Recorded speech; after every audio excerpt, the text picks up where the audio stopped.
मैं हूं आबिद हुसैन शेख, आपका खैर मकदम कर्नाटक एक्सप्रेस में। सबसे पहले नजर आज की हेडलाइंस पर।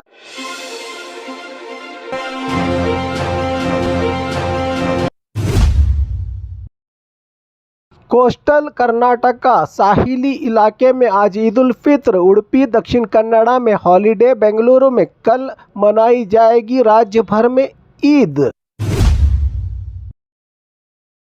मंदिर के पंडितों को निशाना बनाने वाला खतरनाक धोखेबाज गिरफ्तार। फर्स्ट नाइट नहीं हुई, पत्नी ने दर्ज करवाई एफआईआर, पति पर संगीन इल्जाम। ट्रांसफर मामलों में दखल पर रोक, हाईकोर्ट का बड़ा फैसला।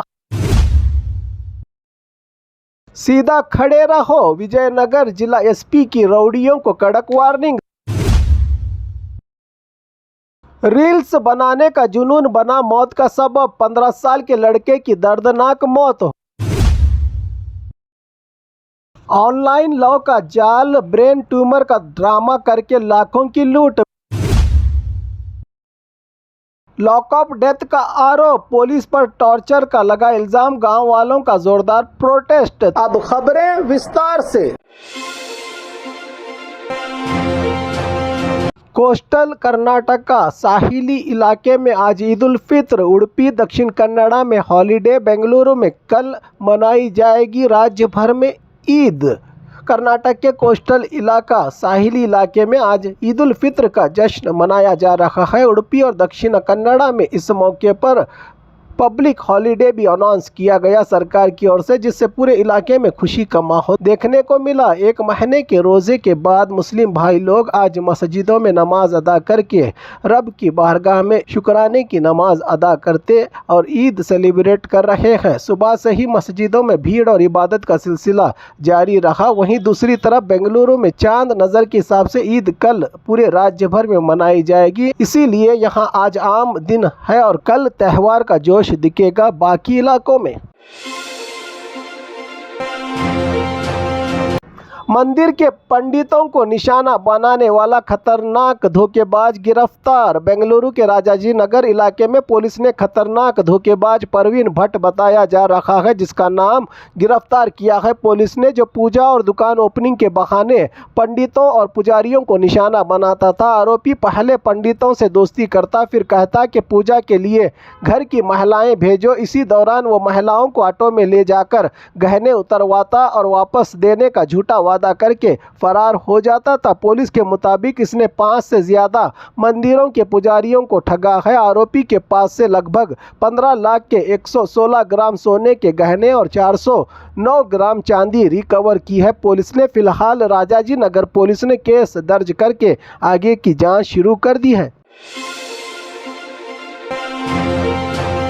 फर्स्ट नाइट नहीं हुई, पत्नी ने दर्ज करवाई एफआईआर, पति पर संगीन इल्जाम। बेंगलुरु से एक हैरान कर देने वाला मामला, नया दौर, नए मामलात सामने आ रहे हैं, जहां पत्नी ने अपने ही पति पर शादी के बाद भी दूर रहने के आरोप लगाए हैं। पत्नी का कहना है कि शादी के बाद फर्स्ट नाइट भी नहीं हुई और पति ने उसे नज़रअंदाज किया पहले ही रात। महिला ने यह भी आरोप लगाया है कि पति राघवेंद्र और उसके परिवार के 6 लोगों ने उसे मानसिक और शारीरिक तौर पर परेशान किया। इसके अलावा दहेज डौरी के मामले में भी केस दर्ज हुआ है। साउथ महिला पुलिस स्टेशन में एफआईआर दर्ज कर ली गई है और पुलिस पूरे मामले की जांच में जुटी है। अब सबकी नज़र पति के बयान पर टिकी हुई है, जिससे सच सामने आएगा। पहली रात दुल्हन पर इतना बड़ा अत्याचार, ये भी एक सोचने वाली है बात, क्योंकि मामला अब घर से निकलकर पुलिस स्टेशन पहुंचा। ट्रांसफर मामलों में दखल पर रोक, हाईकोर्ट का बड़ा फैसला। हाईकोर्ट ने ट्रांसफर मामलों में बड़ी टिप्पणी करते हुए कहा है कि सीएम ऑफिस ट्रांसफर एप्लीकेशन के डायरेक्टली एक्सेप्ट न करे। कोर्ट के मुताबिक सीएम ऑफिस की तरफ से दी गई टिप्पणी सिर्फ रिकमेंडेशन, सिफारिश होती है, कोई फाइनल फैसला नहीं। बेंच ने यह भी कहा है कि ग्रुप बी और ग्रुप सी पोस्ट के ट्रांसफर का फैसला सिर्फ संबंधित डिपार्टमेंट ही करे, किसी और का इंटरफेरेंस दखल अंदाजी न हो। कोर्ट ने साफ किया है कि सीएम को अपने जरूरी काम पर फोकस करना चाहिए, ट्रांसफर जैसे मामलों में वक्त जाया नहीं करना चाहिए। इस फैसले के बाद अब देखना होगा कि सिस्टम में असल बदलाव होता है या नहीं।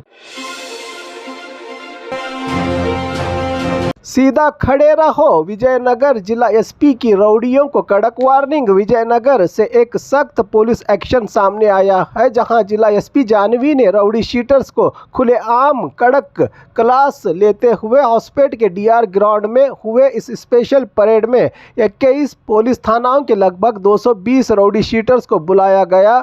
जिला एसपी ने एक एक को लाइन में खड़ा करके पूछताछ की और सीधा मैसेज दिया, इन गुंडों को सही तरह से खड़े रहना और सीधा रहना सीखो। साथ ही लास्ट वार्निंग देते हुए कहा गया कि अगर आगे भी गलत एक्टिविटीज जारी रही तो सख्त एक्शन और कार्रवाई की जाएगी। पुलिस ने यह भी क्लियर किया है कि एक्टिव क्रिमिनल्स पर लगातार नज़र रखी जाएगी और ज़रूरत पड़ने पर गुंडागर्दी करने वालों को सरहद पार जिले से बाहर रखा जाएगा। फिलहाल पुलिस का ये कड़क स्टेप देखकर सवाल ये है कि क्या अब रउडी गुंडे लोग सुधर जाएंगे या फिर से वही रास्ता अपनाएंगे। रील्स बनाने का जुनून बना मौत का सबब, 15 साल के लड़के की दर्दनाक मौत। हुबली से एक दिल दहला देने वाली खबर सामने आई है, जहां रील्स बनाने के चक्कर में 15 साल के लड़के ने अपनी जान गंवा दी। मृतक नमीश सांगला लक्ष्मी नगर का निवासी बताया जा रहा है, जो युगादी के लिए शहर आया था। जानकारी के मुताबिक नमीश अपने दोस्तों के साथ स्कूटर पर जानलेवा करतब रील्स बना रहा था। इसी दौरान सामने से तेज रफ्तार में आ रही कार से टक्कर हो गई। हादसा इतना भयानक था कि लड़के की स्पॉट पर ही मौत हो गई। पुलिस ने साइट पर पहुंचकर जांच शुरू कर दी है। बताया जा रहा है कि कार और स्कूटर दोनों ही माइनर लड़के चला रहे थे, जो पड़ोसी बताए जा रहे हैं उसी मोहल्ले के। ये घटना एक बड़ी वार्निंग है। सोशल मीडिया के लिए खतरनाक स्टंट, जानलेवा करतब करना जिंदगी पर भारी पड़ सकता है। पेरेंट्स और बच्चों को इससे सबक लेने की जरूरत है।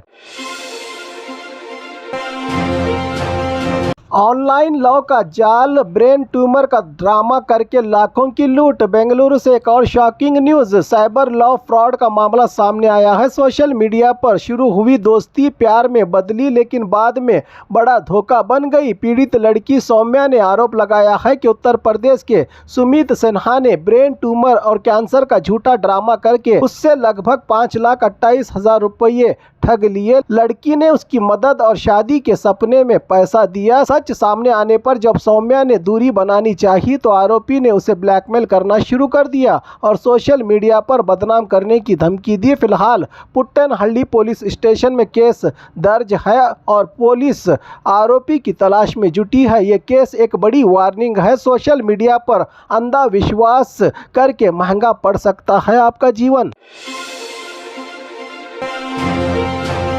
लॉकअप डेथ का आरोप, पुलिस पर टॉर्चर का लगा इल्जाम, गांव वालों का जोरदार प्रोटेस्ट। तुमकुरू के हुलियार से एक सीरियस संगीन मामला सामने आया है। मीडिया रिपोर्ट के मुताबिक बताया जा रहा है कि पुलिस कस्टडी में 45 साल के कांताराजू की मौत हो गई। इस घटना के बाद गांव वाले और परिवार ने पुलिस पर टॉर्चर के आरोप लगाते हुए थाने के बाहर जोरदार प्रोटेस्ट किया। जानकारी के मुताबिक पुलिस ने जुआ खेल रहे 6 लोगों को पकड़कर थाने लाई थी। इसी दौरान कांताराजू की तबीयत खराब हुई और बाद में उसकी मौत हो गई। परिवार का आरोप है कि पुलिस ने मारपीट और लापरवाही की, जिसकी वजह से लॉकअप डेथ हुआ। पुलिस की तरफ से हार्ट अटैक की बात कही जा रही है, लेकिन गांव वाले इसे मानने को तैयार नहीं है। रात भर प्रोटेस्ट के बाद जिला एसपी ने जांच का भरोसा दिया, तब जाकर हालात शांत हुए। गांव के अब सबकी नज़र इन्वेस्टिगेशन पर है। सच क्या है ये रिपोर्ट के बाद ही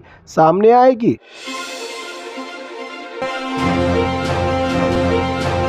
और खबरों के लिए देखते रहिए कर्नाटक एक्सप्रेस।